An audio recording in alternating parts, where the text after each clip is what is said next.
સમાજને તમે લાયક બનો ક્યારે? તો કે સમાજમાં તમારા કામ બોલે, તમારી સેવા બોલે. આ તો કે અમારું કોઈ ધડો નથી કરતું. હવે એમને ધડા ન થાય. અમને કોઈ બોલાવતું નથી ને અમને કોઈ ધ્યાન દેતું નથી. આ ધડો ક્યારે થાય? આપણે બધા જૂના સમાજની ખબર કે પેલા આપણે સાબડામાં કોઈ વસ્તુ જોગતા ને તો એક સાબડાની અંદર વસ્તુ મૂકી, એક સાબડામાં આપણે ઓલો પથ્થર મૂકતા, ઘસાઈ ગયેલો હોય એવું. પણ ઈ કેવો હોય? ધડો કરવામાં રાખી, ઘસાઈ ગયેલો હોય. જે બીજાને માટે ક્યાંય ઘસાયા છે, બીજાને માટે જેને બલિદાનો આપ્યા છે, બીજાના માટે જેને સંપત્તિ વાપરી છે, બીજાના માટે જેને શરીરને ઘસ્યા છે, એના ધડા થાય. હવે તું બેઠો બેઠો ઓટલા નકરા ગઈશ તો તારો ધડો થઈ જાય. બીજાના માટે કંઈક કરો જો લાયક બનવું હોય તો બાપા, બાકી ઉંમર લાયક બનવા માટે કઈ ન કરવું પડે.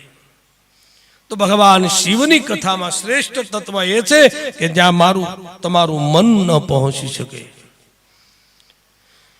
આ વખતે ભગવાન શિવનું ધ્યાન ધરી મુક્તિના સાધનના શ્રવણ મનન અને નિધિધ્યાસન, અને ત્યાર પછી શિવલિંગ ભગવાનની મૂર્તિ પૂજાનું રહસ્ય કહ્યું.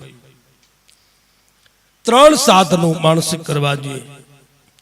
ભગવાન શિવલિંગ અથવા મૂર્તિ સમક્ષ મૂર્તિની સ્થાપના કરી ભગવાન શિવની હંમેશા પૂજન કરવા.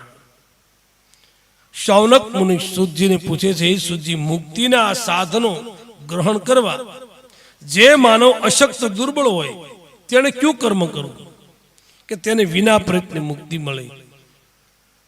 ત્યારે કહ્યું છે, પ્રભુ શિવલિંગના સ્થાપના કરી એની સમક્ષ એની પૂજા કરવી.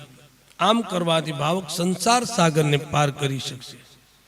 આહ્વાહન થી વિસર્જન સુધી ભક્તિપૂર્વક પૂજન કરવું. મુનિ શૌનક કહે છે, બીજા દેવોની મૂર્તિ પૂજા કરાય, જ્યારે શિવજી લિંગ અને મૂર્તિ બેયમાં પૂજાય છે, એનું કારણ શું? તમે જોજો, ભગવાન શિવ મંદિરમાં તમે જાઓ તો લિંગમાં પણ પૂજા થાય અને ફોટામાં ભગવાન શિવની પૂજા મૂર્તિ રૂપે છે અને લિંગના રૂપમાં છે. આવી 2 રીતે પૂજા થાય. બાકી બીજા બધા દેવો છે તો એની ફક્ત મૂર્તિમાં જ પૂજા થાય છે. જ્યારે શિવજીનું આનું કારણ એ છે સુતજી કે મુનિ, તમારો પ્રશ્ન અતિ ગૂઢ છે.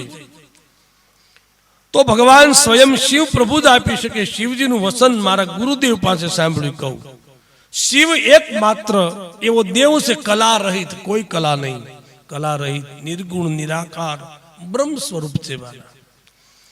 તે રૂપવાળા પણ છે, કલા સહિત સગુણ સાકાર પણ કહેવાય. નિરાકાર હોવાથી પ્રત્યેક લિંગમાં પૂજાય. કોઈ લિંગનું ચિહ્ન પણ નથી, એ સાકાર છે. માત્ર મૂર્તિ રૂપે પણ પૂજાય. શિવજી બ્રહ્મ રૂપ છે, જ્યારે અન્ય દેવોને જીવ રૂપ ગણ્યા છે. નંદિકેશ્વર કથા વિસ્તારથી કહે છે કે ભગવાન શિવ એમના અગાઉ મહાકાલ નામનો જ્યારે કલ્પ ચાલતો હતો ત્યારે બ્રહ્મા અને વિષ્ણુ વચ્ચે એક વિવાદ થયેલો. બહુ ધ્યાનથી કથા સાંભળજો બાપ. ભગવાન એમનો કલ્પ જ્યારે ચાલતો તો મહાકાળ નામનો કલ્પ, એ વખતે બ્રહ્મા અને વિષ્ણુ બંને વચ્ચે વિવાદ થયેલો. બંનેને અભિમાન આવેલું. વિષ્ણુ કહે કે હું મોટો છું, બ્રહ્મા કહે હું મોટો, બંને વચ્ચેનો વિવાદ. પણ ભગવાન જાણે છે કે આ બંનેનો અહંકાર હું પણ છે, એને દૂર કરવા માટે ભગવાને એક નિષ્કલંક થાંભલાના રૂપે ભગવાન શિવ ત્યાં પ્રગટ થયા. થાંભલાનું રૂપ પ્રગટ થયું.